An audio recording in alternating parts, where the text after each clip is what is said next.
Sallallahu wasallam ala nabi sayyidina Muhammadin wa alihi wa sahbihi ajma'in. Assalamualaikum, jangan lupa like, comment, and subscribe. Bye. Tapi akhirnya kita sadar banyak undangan sekarang ini, Pak, doa saya yang belum terkabulkan di masa lalu. Waktu kita kecil pingin diundang tapi nggak banyak dapat undangan. Sekarang sudah besar, Pak, undangannya banyak, nggak sanggup lagi kita penuhi, tapi harus kita penuhi. Kenapa? Itu doa kita yang tertunda dikabulkan sama Allah Subhanahu wa taala. Kemarin saya 6 undangan. Alhamdulillah bisa memenuhi 5. Satu yang harus minta maaf, tidak bisa penuhi. Kenapa? Doa yang tertunda itu seharusnya dulu dikabulkan sama Allah, tetapi tertunda. Jadi Bapak Ibu jangan marah-marah. Kenapa gini? Kadang-kadang itu adalah doa yang tertunda dari doa kita di masa lalu. Jadi Nabiullah Musa santai aja, Pak. Kalau kita kan sudah mentok tersesat jalan, marah kan kita. Ini kok gini Allah? Kok buat saya tersesat, terjebak di depan laut, di belakang Fir'aun? Tapi Nabiullah Musa melihat dengan penglihatannya Allah, mendengar dengan pendengaran Allah, melangkah kakinya dengan langkahnya Allah. Pada saat semua Bani Israel takut, inna lamudrakun, Musa, habislah kita hari ini. Kita terkejar, tersusul sama Fir'aun. Kalau bahasa anak sekarang, Pak, Nabiullah Musa sambil ngopi, sambil merokok, nyantai, nggak mungkin kesusul, santai Nabiullah Musa. Kala inna lamudrakun, kala ma ya Rabbi, saya tidak, kita nggak akan tersusul. Buktinya betul, Pak, Allah kemudian meminta Nabiullah mengukulkan tongkatnya ke Laut Merah, terbelah itu laut, Bani Israel nyebrang semua. Setelah Bani Israel selamat, Fir'aun berusaha menyusul, ditenggelamkan sama Allah Subhanahu wa ta'ala. Jadi kita tidak tahu, Bapak Ibu, apa yang akan terjadi di masa depan. Boleh jadi musibah ini membawa anugerah yang lebih besar. Itu yang disebut dengan qurrata a'yun. Bapak Ibu baca surat As-Sajdah, ada ayat 16 di dalam surat Sajdah itu yang berbunyi, fala ta'lamu nafsun ma ukhfiya lahum min qurrati a'yunin jazaa'an bima kanu ya'malun. Kalian tidak ada yang tahu apa yang sedang disembunyikan oleh Allah dari qurratu a'yun di masa yang akan datang, yang akan diberikan oleh Allah kepada kita, kompensasi dari amal soleh yang selama ini kita lakukan. Jadi belum tentu musibah hari ini musibah besok juga. Boleh jadi musibah hari ini itu, Bapak Ibu, adalah berkah untuk kita di kemudian hari. Saya merasakan betul kemarin dalam perjalanan dakwah ke Thailand, Bapak Ibu. Kita diundang pergi ke Patani, dari Yala kita ke Patani, tapi sebelum berkunjung ke beberapa ulama sepuh di Patani, terlebih dahulu di pagi hari itu dari Yala ke Patani itu lebih kurang sekitar 41 jam lah. Sampai ke Patani kita pergi ke tempat ziarah. Ternyata salah satu pendakwah Islam paling awal di Patani itu Syekh Muhammad Said dari Samudra Pasai. Maka orang Patani menyebutnya Tuk Pasai. Kita datang ke situ, Pak.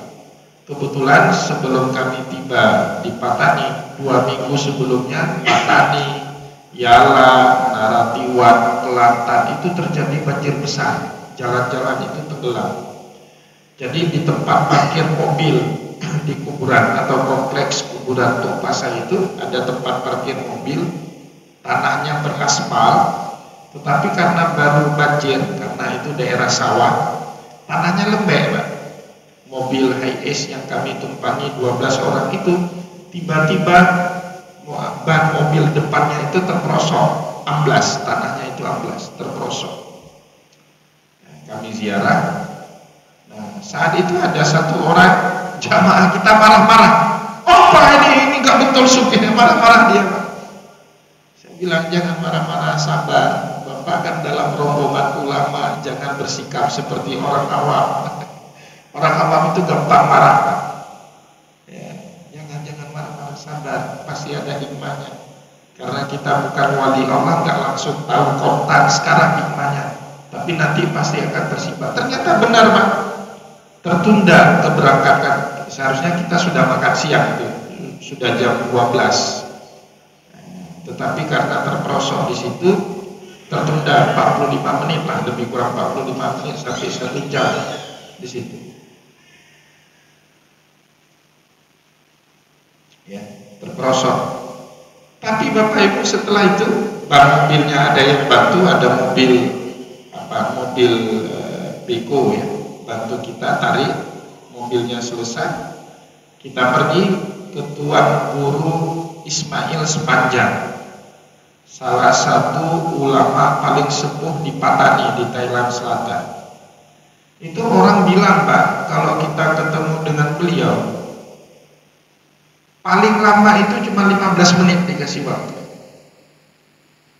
Tetapi saat kami datang ke situ Pak, bahkan hampir sampai maghrib, azan maghrib baru kami keluar.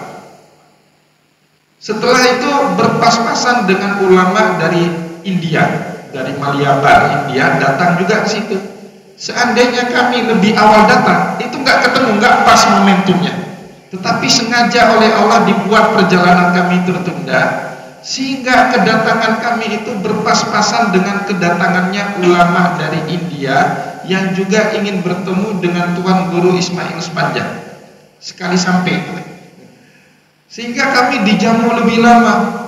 Seharusnya janjinya cuma 15 menit, dari jam 2 sampai menjelang maghrib baru kita keluar dari pesantren itu. Lama sekali. Saya bilang inilah hikmah kenapa ban mobil kita itu amblas. Kalau ban mobil kita lancar-lancar, kita datang 1 jam sebelumnya mungkin cuma 15 menit, nggak dapat pun makan siang, nggak ketemu pun ulama dari Sayyid Syihabuddin dari Maliabar, India. Kita pun nggak ketemu dengan beliau. Tetapi Allah kepingin kita lebih mendapatkan momentum yang mulia.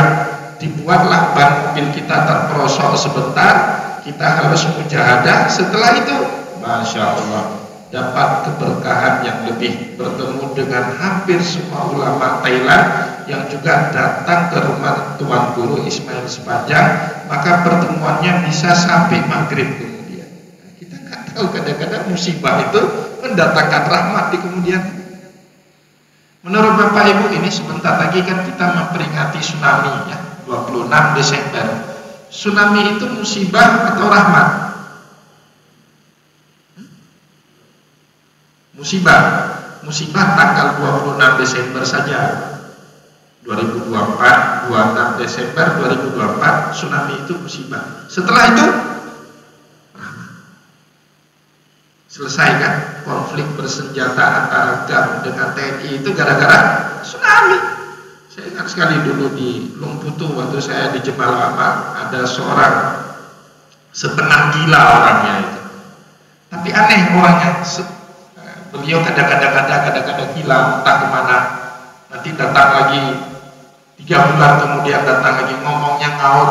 Nah, kita pernah bertanya kepada beliau satu kali, Tengku, kira-kiranya kapan Fajar selesai perang saudara antara GAM dengan TNI ini? Apalagi di Lumputu, Pak. Lumputu itu daerah merah itu. Nah, waktu mohon maaf almarhum Tengku Abdullah Syafi'i ditembak di Jim-Jim, saya di Lumputu Pak, saksi mata 14 jam itu, kontak tembak gak berhenti-berhenti, 14 jam kontak tembak, dekat sekali dengan pesantren kami itu. Sampai akhirnya meninggal dunia Tengku Abdullah Syafi'i, ada saya di situ, daerah merah. Maka beliau menjawab, konflik ini hanya bisa diselesaikan sama Allah. Hari itu saya nggak terbayang Pak, gimana itu diselesaikan sama Allah? Ternyata dengan cara tsunami. Tsunami, Pak Presiden SBY melemah dia, ya, mengalah tidak lagi ngotot harus darurat militer, cari perundingan, pokoknya demi atas nama kemanusiaan, asal jangan minta merdeka, yang lain dikasih, ya kan? Akhirnya Aceh dapat otsus, dapat syariat Islam. Dari mana Pak? Dari tsunami. Awalnya musibah, belakangan berkah itu tsunami. Orang Malaysia kira-kira datang kemari ngapain? Pelancong dari luar itu, lihat apa? Museum tsunami, kapal terapung, mendatangkan devisa juga bagi masyarakat setempat di Aceh. Nah, makin banyak pendatang, ya pemerintah makin mendapatkan penghasilan pajaknya, makin tinggi penerbangan hidup, ya kan? Nah, transportasi darat hidup, masa sudah ke Banda Aceh, nggak kesabar lagi, ya transportasi laut juga hidup. Awalnya musibah, belakangan rahmat. Nah, kita nggak tahu itu, maka yang bisa melihat itu cuma walinya Allah. Kita orang awam nerka-nerka saja. Maka ciri-ciri wali Allah berikutnya apa? Nah, tadi la khaufun alaihim wala hum yahzanun. Kemudian Bapak Ibu, ciri-ciri walinya Allah Subhanahu wa taala berikutnya apa? Summa yuda'u lahul qubulu fid dunya. Summa yuda'u lahul qubulu fil ardh. Dia diterima oleh banyak orang. Semua orang senang sama dia. Enggak politikus, enggak pedagang, enggak penjahat pun senang sama orang ini. Enggak orang muslim, enggak orang kafir, senang sama orang ini. Itu wali Allah itu. Semua orang senang. Itu kata Allah sendiri di dalam hadis Bukhari, Bapak Ibu. Atau kata Rasulullah di dalam hadis Bukhari, idza ahabballahu al-'abda nada Jibril. Allah itu kalau sudah mencintai seorang hamba, maka Allah akan memanggil Jibril. Nah, bagaimana caranya kita dicintai sama Allah? Lakukan terus-menerus ibadah sunnah setelah kita sebelumnya berkomitmen dengan ibadah wajib. Ya kan tadi hadisnya, hadis awal. Kalau Allah sudah mencintai seorang hamba, maka Allah akan memanggil malaikat Jibril. Idza ahabballahu al-'abda nada Jibril. Innallaha yuhibbu fulanan fa'ahibbuhu. Maka Allah pun berkata, ya Jibril, saya mencintai si fulan ini, maka kau juga wajib mencintai dia. Fayuhibbuhu Jibril. Maka Jibril pun mencintai orang yang dicintai sama Allah Subhanahu wa taala. Fayunadi Jibril. Apakah berhenti setelah itu? Nah, malaikat Jibril juga memanggil. Fayunadi Jibril fi ahli sama. Malaikat Jibril memanggil semua malaikat yang ada di langit. Apa kata malaikat Jibril? Ya malaikati innallaha yuhibbu fulanan fa'ahibbuhu. Wahai para malaikat, sesungguhnya Allah mencintai si fulan ini, maka semua kalian juga wajib mencintainya. Fayuhibbuhu ahlus sama. Maka seluruh penghuni langit, seluruh malaikat yang ada di langit pun mencintai orang ini. Summa yuda'u lahul qubulu fil ardh. Ciri-cirinya di muka bumi, orang ini akan diterima oleh siapapun. Semua orang dijumpai senang. Dia adalah mahbub, habib, orang yang dicintai. Habib itu maknanya orang yang dicintai, Pak. Orang senang semua sama dia. Itu ciri-ciri yang ketiga daripada walinya Allah. Yang keempat, yang terakhir, istiqomahnya dalam amal soleh itu tidak perlu ditanyakan lagi. Maka para wali Allah itu enggak kejar karamat, Pak.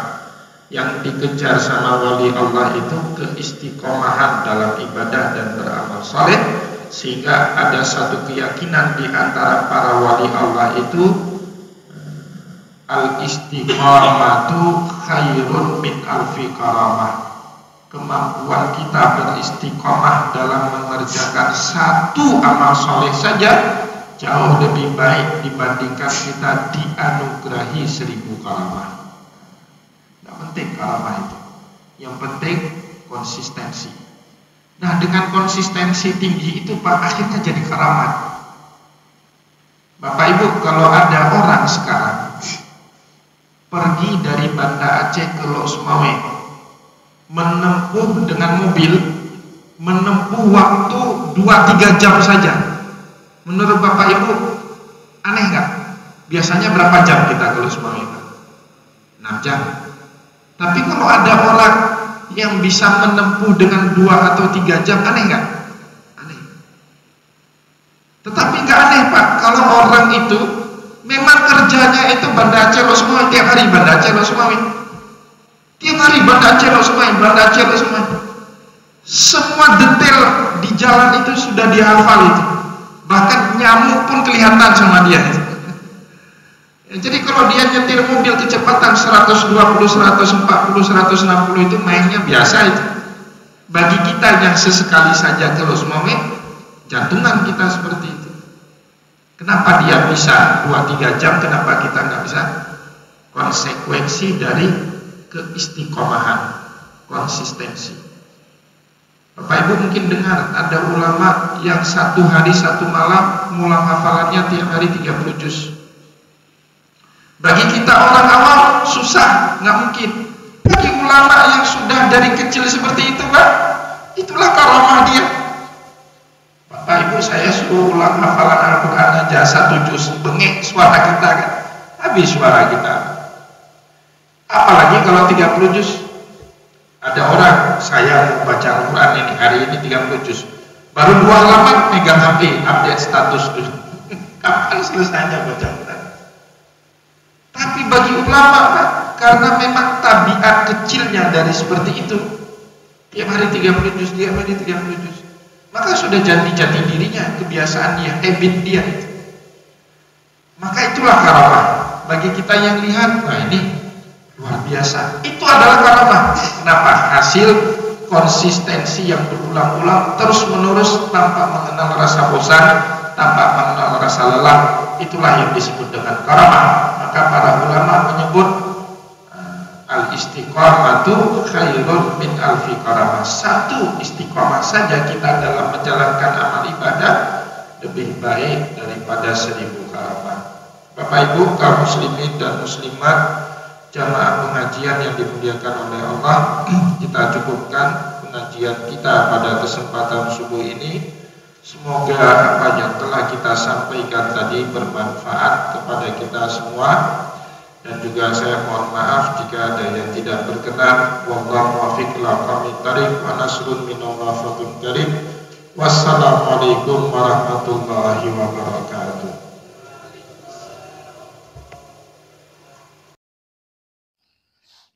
Terima kasih.